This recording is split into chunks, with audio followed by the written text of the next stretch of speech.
شر خوب بشمرگی خوبه برگیر لیکن او شر بخات شکردن گلک شر قهرمانانه بود و چێبووناوێ و پێشوەچووناوێ و هەرفتناوێ یا چەوابوو طبعا هەنگزای بوو سەرکردایەتیاوێ کرد هاتە سێدارەدان و قەنارێدان و والنابرن و گەلە خەلکی دیکەش هاتە کوردستان عێراقش بدایەتی شۆڕش هەبوونە شۆڕش سەردەمی شێخ عەبدولسەلامی بارزانی هاتیە شۆڕشکردن و سەردەستی عوسمانیە ساڵە چواردەی لە مووسڵ هاتە لە قەنارەدانێ و شەهید بووە هەر پێناوە حقوق و ماف و دەستکەفتێت ملەتی کورد بووە پشتی وشرا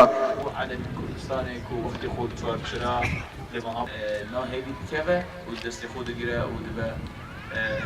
سۆڤیەتا بەری دوێ خەتیرە شۆڕشێ بەمرێتە